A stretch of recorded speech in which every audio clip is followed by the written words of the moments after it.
Hello and welcome to the Coaching Podcast, Coaching for Success in Sport and Business. Your host is Emma Doyle, the energy and high performance under pressure coach who is a world leader in unleashing human potential. Buckle up for this high octane session.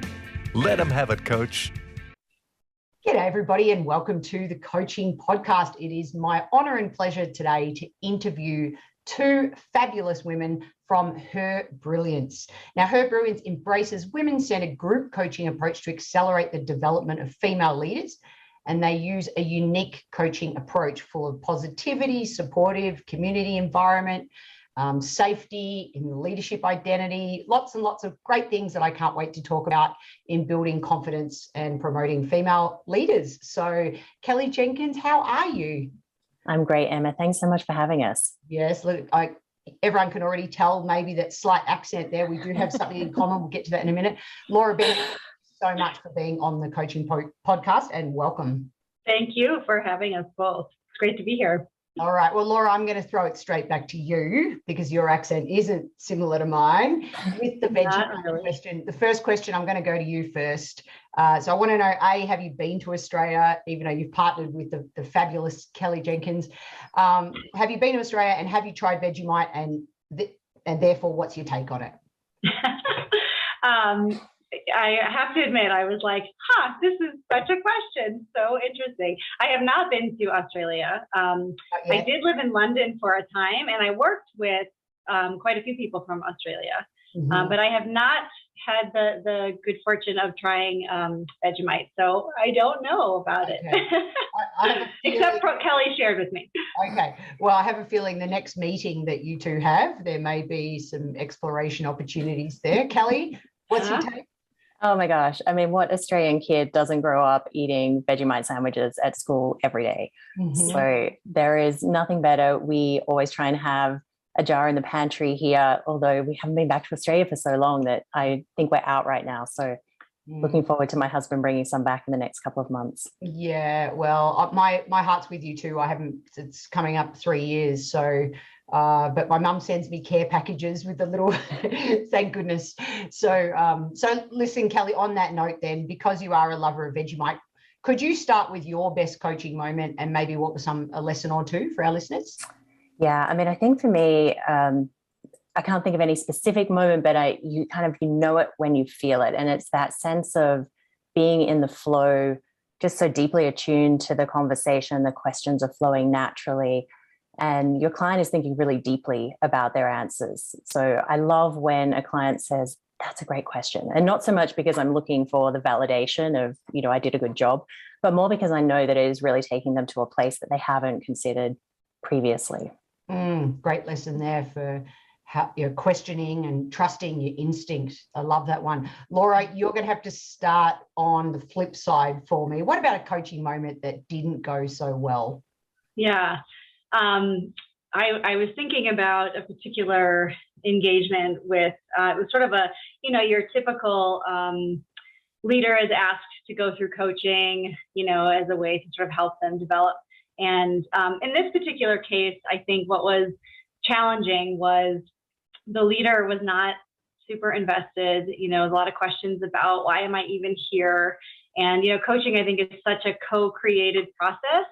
And so, it was very difficult to really, go to the places that we love to go to as coaches, like Kellie said, and so of course, I think from my end then became very much wrapped up in my own head about what's going on, am I doing a bad job, that sort of thing, but really just the importance of, it's the person's life. And if they're not really invested in it and in the driver's seat, it's really tough to do.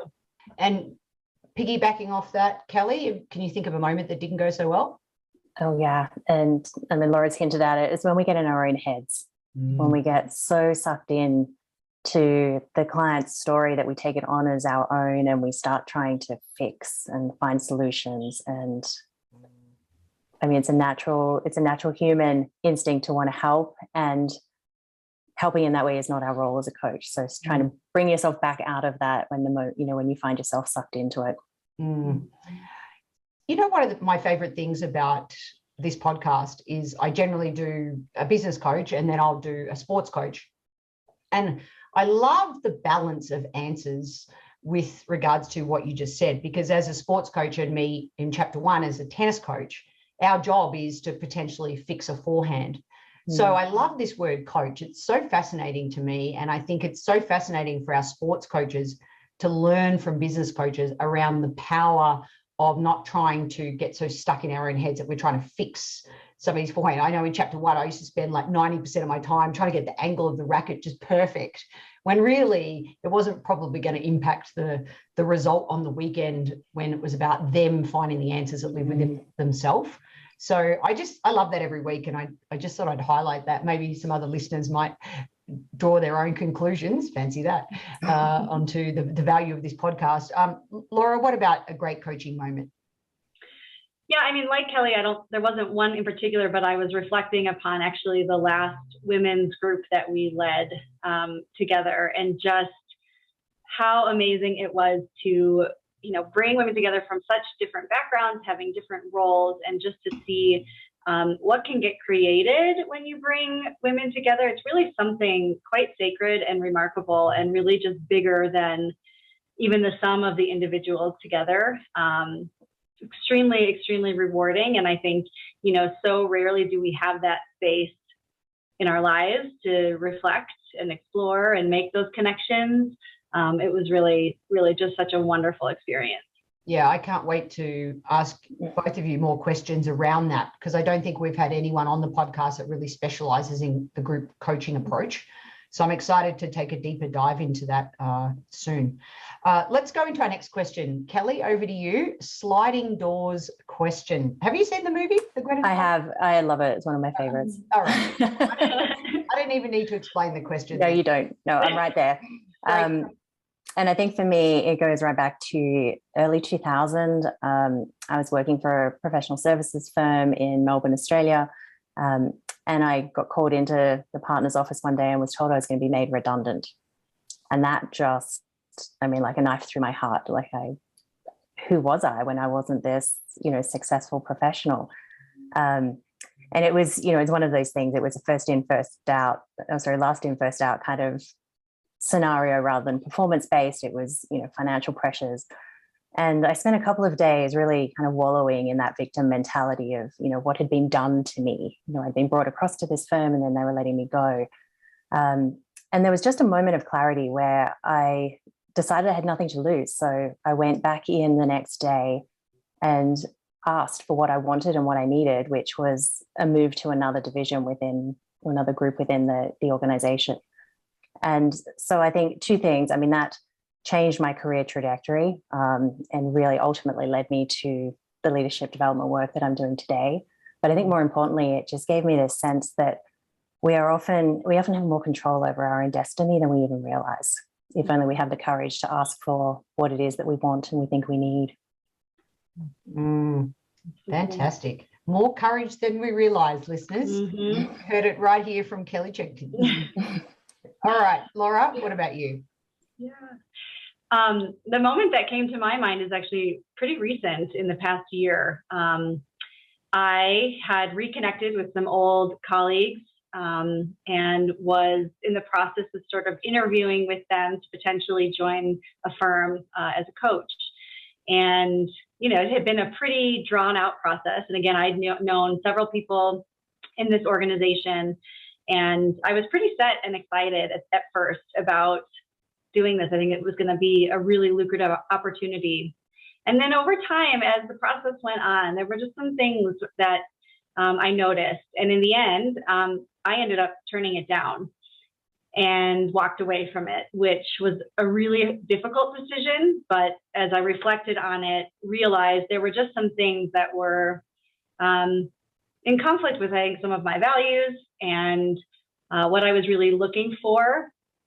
And as a result, I've been able to do some really amazing work and have had some other opportunities that I would have never really thought that I would have had I taken the one opportunity. So, and can I ask, how did you discover that? Was it in the questions that you asked them in the interview process, or? It was the stuff between the lines. It was the intention behind. It was sort of the message it was sending, that some of the behaviors were sending to me, that ultimately, I didn't quite feel as respected and valued in a way that that was important to me. So it wasn't necessarily what they said, it was sort of what was behind it. So, yeah. What a fabulous coaching skill that is. What we say is often not what we mean, whether that's us, even subconsciously as coaches, and also with the people in front of us. It's being able to read the body language. Fantastic. Great. And I think too, the freedom that I felt afterwards was like, wow, what a relief. I really made the right choice there. Yeah. And we so often feel that in our gut, don't we? Straight away. It's like, that was a great decision. All right, Kellie, in 1 to a maximum of 3 words, what do you think makes a great coach? This was hard. Yeah, I thought it was hard too initially. And then I wrote down my first word and realized that I probably didn't need any more words than that. And the word was presence. Because I think, that gift of presence that we give our client, that kind of wholehearted witnessing of their story, creating the space for them to share what's on their mind, it's just a gift that they don't get anywhere else in their life generally. And, I think as beginner coaches, particularly, you get all caught up in, well, am I doing it right? Am I asking the right questions? When in actual fact, you provide so much value just by being there for your client and letting them share their story and think through, what it is that's preventing them from getting where they want to be. So I decided I didn't need more than 1 word. I'm going to stick with presence. Well, I'm feeling very present with both of you right now. So I'm loving it. All right, Laura, what about you? Well, it's no wonder that we're partners, because that was my first word as well. I'm not joking. But yes, I won't reiterate what Kellie said. I did have a couple others, but I think they're all very much tied into this idea of holding space, providing that permission and safety, for people to, and being with, right? So just giving that permission to kind of show up as you are. But the other words I used was like tuned in. So, it wasn't quite listening. It was sort of a mix of listening and intuition, but it's really, and kind of what I shared before about, you listen for what is being said, for what's not being said. You listen for energy. You're sort of just tuned in, ultra tuned in to the other person. And then the last one was just curiosity. It's not about knowing. It's not about knowing anything really as a coach. It's just about the dance and the exploration, and really just kind of, going and seeking what's possible for the other person. We really are partners, because if I had 2 other words, that was what I'd written down. Listening and curiosity. Yeah, it's interesting, isn't it? Curiosity, it's such a beautiful word. They're all great qualities. And it's a fine balance as well, because often when we're pitching for work, we have to show knowledge. And to be able to get the contract or to get the gig or to secure a client, and then it's about letting go. It's a fine dance, isn't it? So I love that. And the more you can hold space in being curious, I think that's, they all tie in beautifully together. You brilliant women. Right. Our last official question, I'm going to go back to you now, Laura. First up is where we ask you to ask us a question. And we often say, what sparks Laura's curiosity? Yeah. I thought, as I thought about this, I was thinking, there's not necessarily the same question that I always ask, but I think, as coaches, I'm usually curious about, what's an obstacle or a roadblock that, you've overcome as a coach, and how it's shaped who they are today. I think it's always sort of these up and down kind of roller coaster times.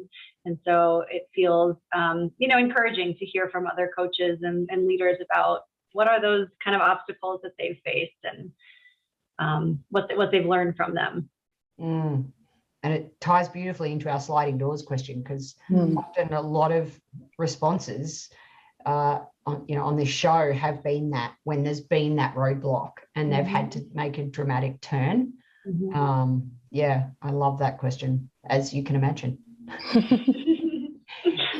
Over to you, Kellie. I'm going to handball good old Australia. Yeah, thank you. I am always deeply curious about the work that coaches do on themselves. So what are their practices to be able to show up as their best selves for their clients? That sense of, being present it's not an easy quality to bring to coaching, especially, if you're coaching back to back over the course of a day. So, what are coaches doing themselves? Your own fitness as a coach, to be ready, physically, emotionally, mentally, to show up for your clients in the best way you can. Fantastic. I really love that. And I think we might even just have to explore that on this episode. I'll round that off maybe towards the end. But Laura, how did you two meet? It's sort of serendipitous, and I kind of love the story. And when you asked the question about a sliding doors moment, my other option was actually meeting Kellie. It really was kind of a beautiful story. We have a connection in common who happens to be a neighbor of Kellie and somebody that I've known professionally.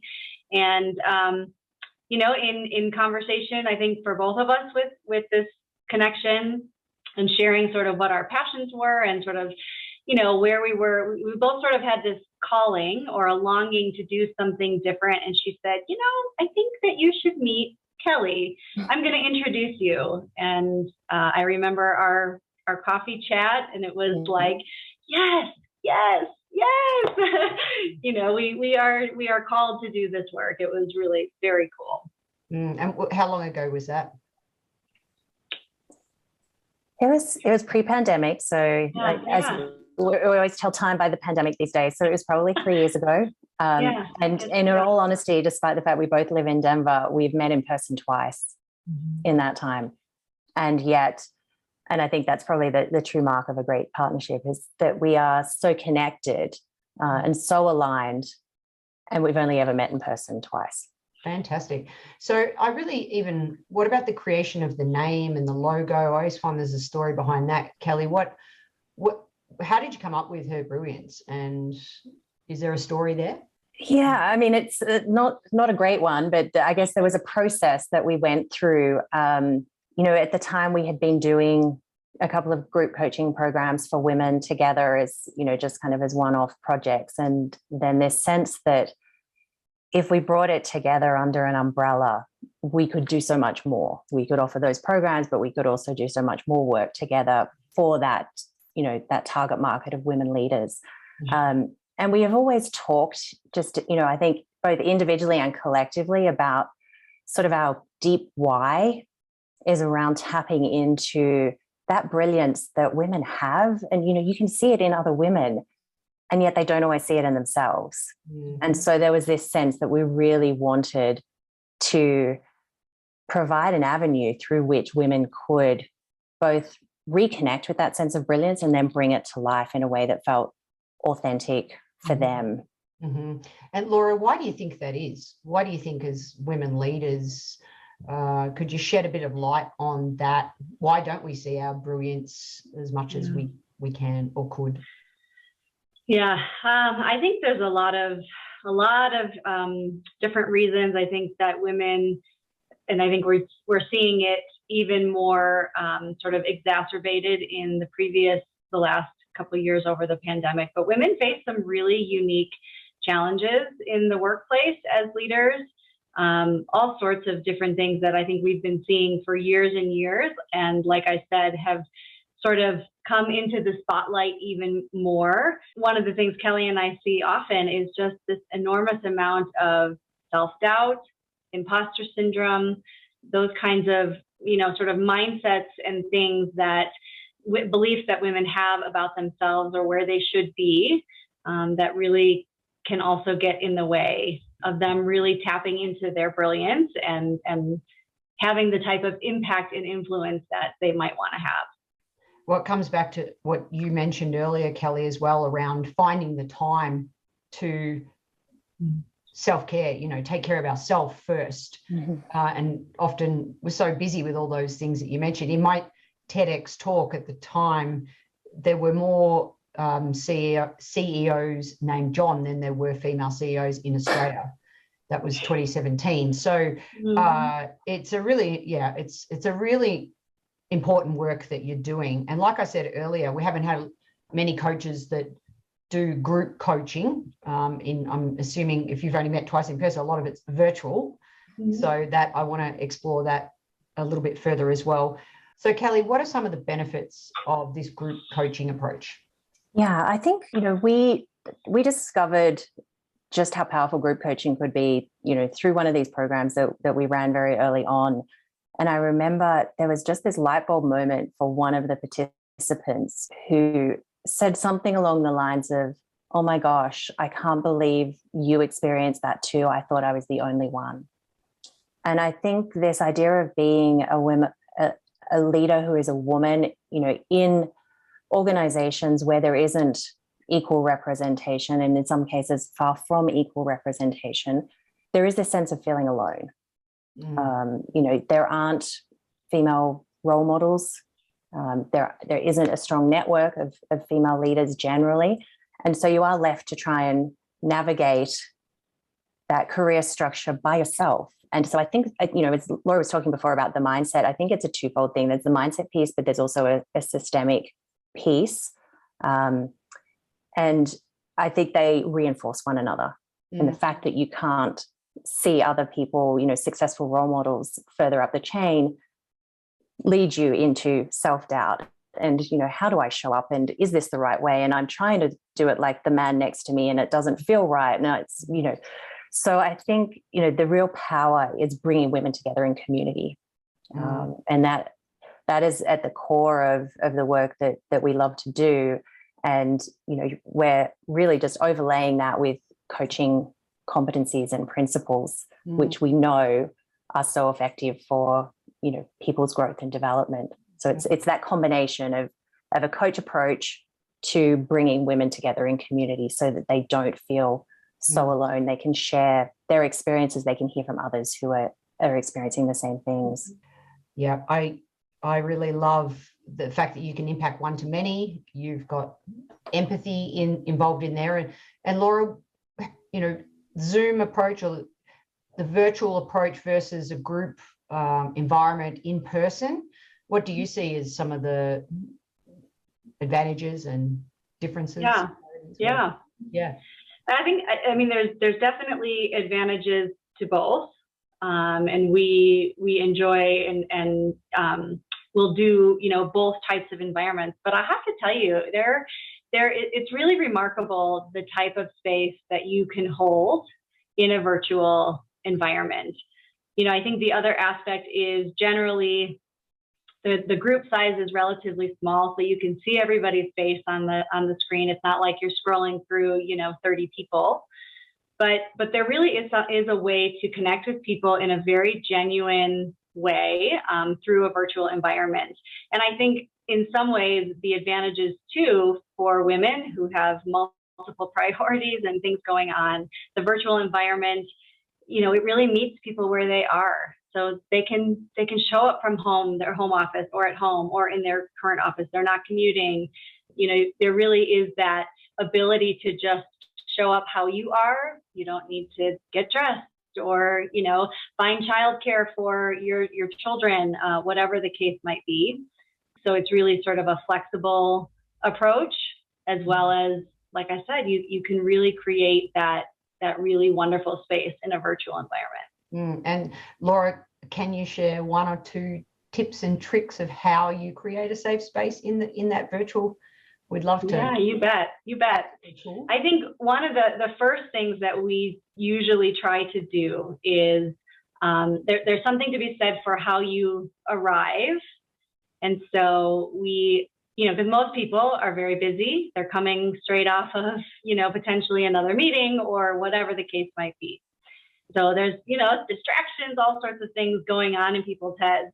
And so we always start with some sort of arriving or grounding kind of exercise that just gets people in the right headspace and to sort of tame some of the distractions, the other voices in the head, right? And sort of be present in the moment. And I think the other thing that we try to do is have some sort of, check-in question to just sort of get the pulse of where people are at the beginning. And that usually sort of then sets the stage for, the rest of the conversation. Wonderful. And Kellie, what are some of the leadership qualities that you're seeing in this environment? Like, what are some of, one of my favorite lines is, I'd love to see a world where the leader as coach is just the way of the future. And in everyday conversations, what are some of the leadership qualities that your group coaching sort of brings to the surface, or you talk about, or I'd love to talk about that. I mean, I think one of the things for women is, there is research out there that says that a lot of those leadership qualities that are considered to be, more feminine than masculine, that collaborative piece, the communication, the empathy, the focus on relationships, they're the kinds of leadership qualities that are going to be needed to address the future global challenges. And so I think part of it is really helping women to see that they are leadership strengths. When something comes so naturally to you, you often dismiss it. It's not that special. Like, surely everybody, is good at communicating or connecting with people.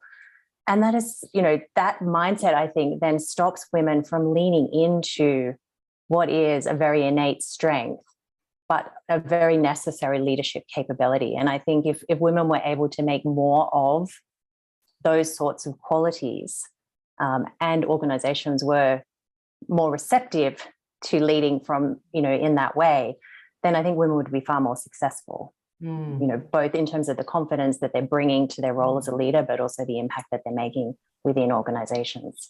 Yeah, couldn't agree more. If I could, can I add something too? I think, part of what we were saying before was, the sort of systemic plus individual component. And so part of also what we try to address is sort of this leadership paradigm, in more traditional senses has looked in a particular way. And so part of, the conversation is around, like Kellie said, feeling more confident in your innate strengths, and that even though they may not look like the traditional leadership model or construct, there's value, and like Kellie said, it's actually really necessary. So Laura, on confidence, over my 30 years in sport as well, I have a lot of parents who ring me up and say, if only my child could be more confident. Now, I know both of you are mums as well in this space, and confidence is such a fascinating topic. So I'd love to know, a lot of people say as well in the workplace, if only she was more confident, then she could step into her brilliance.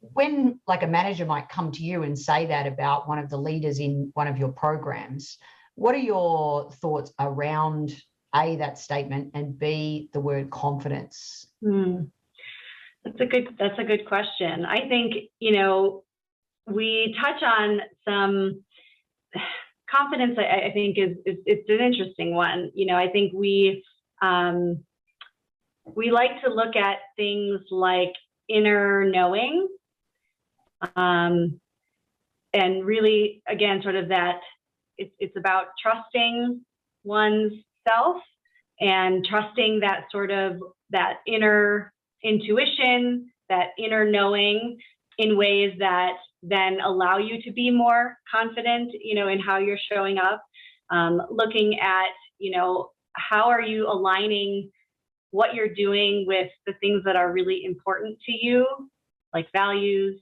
or a purpose, all of the, like tapping into and accessing those parts of yourself can really help one become more confident. And Kellie, what about from a parent's lens, Cap? I know we have a lot of parent listeners as well of student athletes. What are your thoughts? It's really a sense of who you are and getting clear on that, so that you can then trust your gut. But, we, as when we're working with women, work very much from a place of strength-based leadership. So we really want to focus on what it is that you do well. And, so with my daughter, I love to focus on, less on where are your development areas and where are the things that you should be trying to improve on. Well, let's look at what you're really good at already and let's lean into those. Your inner superhero. Because that builds, confidence can be built, and it gets built progressively the more you believe in yourself. So the more that you can focus on the things that you're good at, I think it gets you to a place where then maybe you do want to start to look at some of the things that you would like to improve on, but not from a place of deficit thinking, but really from a strength-based approach. Yeah, I couldn't agree more. And I always talk about the stretch concept. I represented Australia 20 times. You might not know that, Kellie, as a junior tennis coach, taking teams overseas. And I only ever met 2 girls, maybe 3, where I said, you have to step up and win for Australia today. So to place that enormous amount of pressure on somebody, otherwise it was everyone else. It was just process. It was one step at a time. It was have them focus on their strengths. And another great Australian coach on the podcast, Darren Cahill, that was his question to the podcast. How much do you focus on strengths versus areas for development? And even at the highest level of the game, he works with a lot of the top players. His philosophy is really to focus on those strengths as a real, how to maximize those. I love that. So as we so many awesome topics, ladies, having a great time. Let's go back to presence. Laura, let's talk about presence. Let's talk about how you as a coach, what are some of the things that you do to help yourself be present for the people you work with? Yeah. There's a bit of preparation sort of on the front end in terms of getting myself in the right mindset, whether that's through exercise or meditation or, short meditation, just to sort of get my headspace in, clear, and minimize my own distractions. I also find certainly from a very tactical standpoint, I try and close out other applications, keep things very clean on my computer screen. But I find that just the minute that I, connect with somebody on Zoom, or most of my work is virtual, again, sort of just tuning in and focusing completely on that person, it seems like everything just sort of disappears. But there are definitely moments where, there's things on my mind that I'm worried about. And so sort of that preparation up front, getting yourself in the right headspace, I think is really important. Awesome. And Kellie, what are some of the tools that you use for self-care as a coach and you help your clients with around so that we can be our best version of ourselves and be more present? Yeah, for me, it's all about my morning practice. It's getting the morning off on the right foot that kind of sets the tone for the rest of the day. And I've got a laundry list of things that I like to make sure kind of form part of that practice, from exercise to a nutritious breakfast. But I think more and more it's coming down to a meditation practice that I've had for a number of years and that I've been working on deepening over the last few months. And I have been surprised, I guess, by just how much that can impact, not only that moment when I am in meditation, but the rest of the day, and the ease with which I can then come back to center myself if I find that I do get knocked off by, other distracting thoughts or, the client's story. There is something about having that strong meditation practice at the start of the morning, which then allows me to be much more mindful through the rest of the day. So if any of the listeners are interested in a morning, like really structuring their morning, Kellie she's got it. She's brilliant. What's that? I said she's brilliant. She's quite brilliant when it comes to the morning ritual. And I know everybody is different and needs different things, but I always admired that. Yeah. All right. One last coaching tip, Laura. What for our listeners out there? What's one of your favorite coaching tips? Oh man. That's a good question. You can handball to Kellie while if you want. Yeah, I'm going to pass that one to Kellie for a sec. Oh gosh. So I think it comes back to this sense of presence and preparation.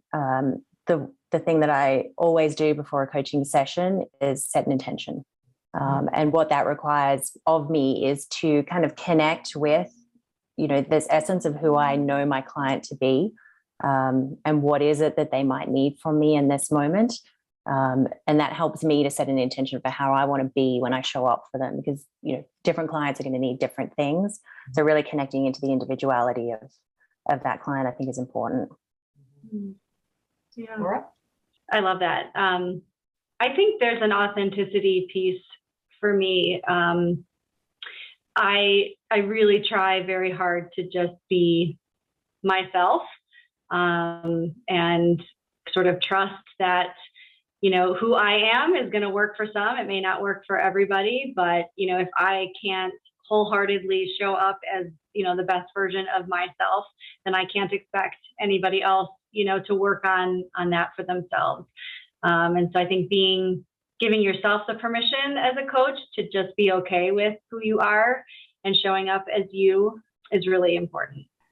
Well, normally I like to round off the podcast with a through line in my gut, knowing what the tagline of this episode is going to be. But I'm not sure. I'm going to have to meditate on it okay. So that I can be courageous and co-create the process with curiosity, tuning in my authentic self and setting an intention for this wonderful episode. I appreciate you both.